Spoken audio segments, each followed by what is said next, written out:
Hi everyone, welcome to Lizzie's Little Library and the Newbery Project. I'm reading each of the Newbery Medal winners in chronological order and noting any similarities as the series progresses. It seems so far the surest way to win the Newbery is to write a story about a child who grows up and just set it in a new location from where any of the other books have been previously set. It also helps to write a story with a male narrator. Those seem to win a lot more than the female narrators. Today's book is called And Now Miguel, which won in 1954. This book is by Joseph Krumgold, who is the first author to win the Newbery twice. He wins it again in a couple years for a book called Onion John. There's a very small handful of winners who have won multiple times. Catherine Patterson won for Bridge to Terabithia, and Jacob Have I Loved. I'm doing this off the top of my head. I loved both of those books. They're fantastic, absolutely wonderful books. Lois Lowry won twice for the book about the Holocaust and for The Giver.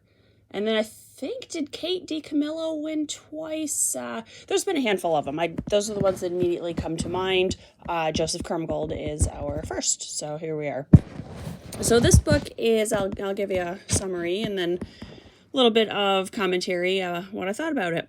This book is very, very similar to the last book called Secret of the Andes.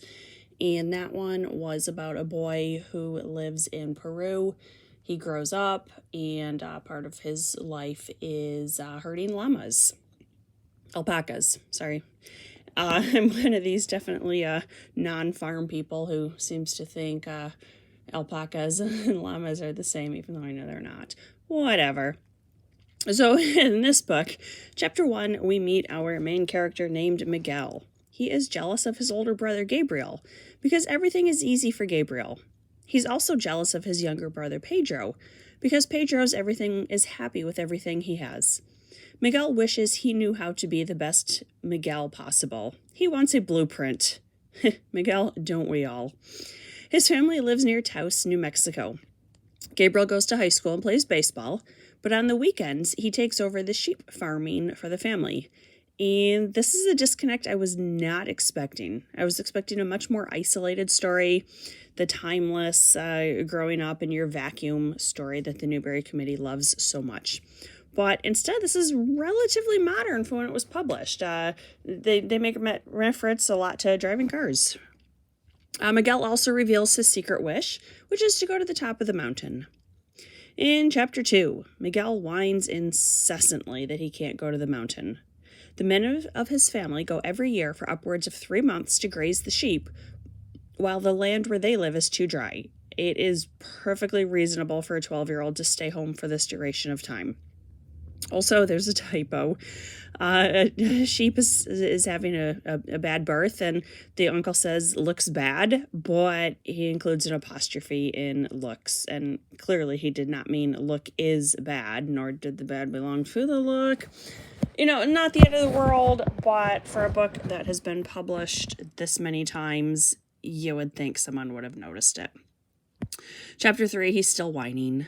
He tells his little brother Pedro that he has a plan to go on the mountain, but he admits to himself there is no plan. Chapter 4, he gives us a child-appropriate rendition of how lambs are born. I thought that was actually pretty cute. It has a few pages written in present tense before it reverts back to past tense, and things like that bother me. It's lamb birthing season, and Miguel has appointed himself in charge of branding the ewes and lambs with matching numbers. They don't burn them, though. They only use paint. There is a storm, and over a dozen sheep go missing. Miguel's friend said he thought he saw them, so Miguel leaves in the middle of class and walks for hours looking for them. Eventually, he finds them and brings them home. His parents are grateful the sheep are back, but disappointed that Miguel skipped school and that he listened to his friend after his parents specifically told him to stay in school. Later that night, Dad is working on the truck, and he's distracted and it's noisy, so Miguel obviously decides this is a good time to ask about coming to the mountain this summer.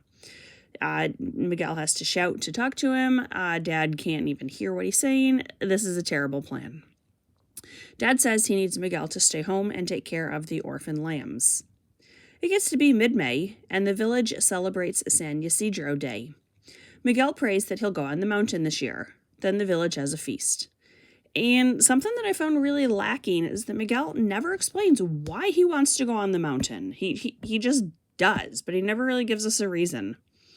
Another thing that didn't make a lot of sense is that Dad asks Miguel his opinion on some of the preparations for shearing the sheep, and Miguel acts confused. Dad is treating him more grown up, just like he wanted, and then Miguel is confused when Dad is doing exactly what he wanted him to do.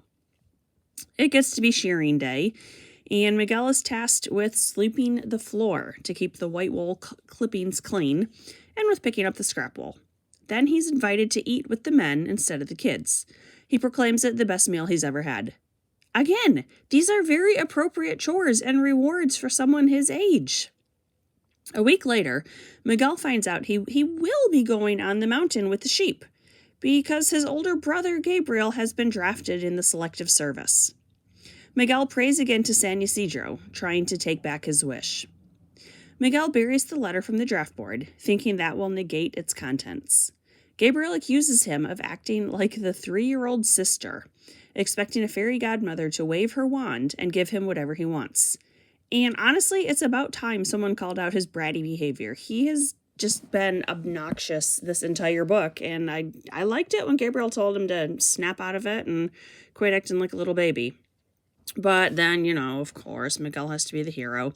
Gabriel says it's his own fault because he wished to see the ocean, and now he'll get his wish, and they get the sheep up on the mountain in the end.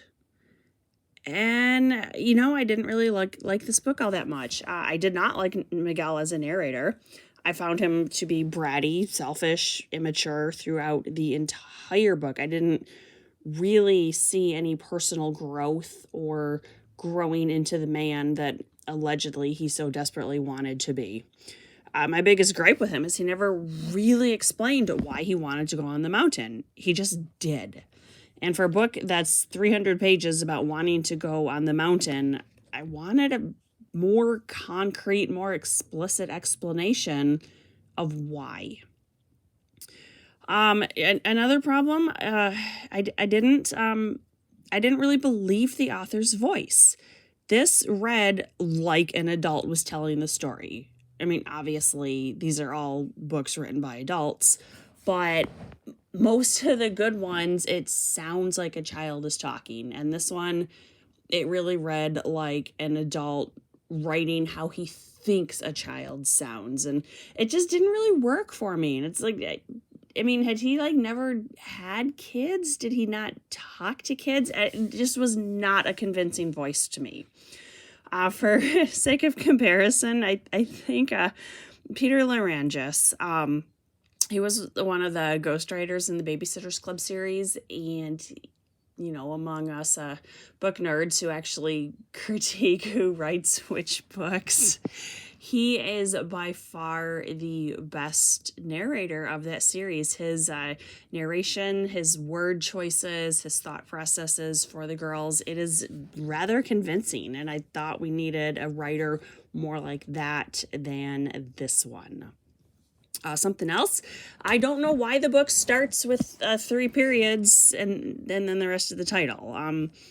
At no point in the book is that part of any sentence.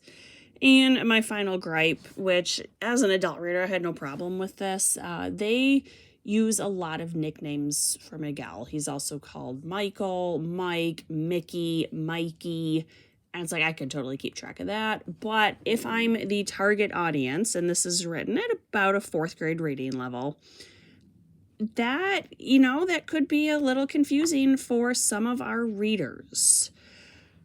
Had this book not come out immediately after The Secret of the Andes, I might have liked it a little better. But given that the 2 books were right next to each other, and they have such similar storylines, I couldn't not make these comparisons. And in every respect, I found this one to be significantly worse than the other book.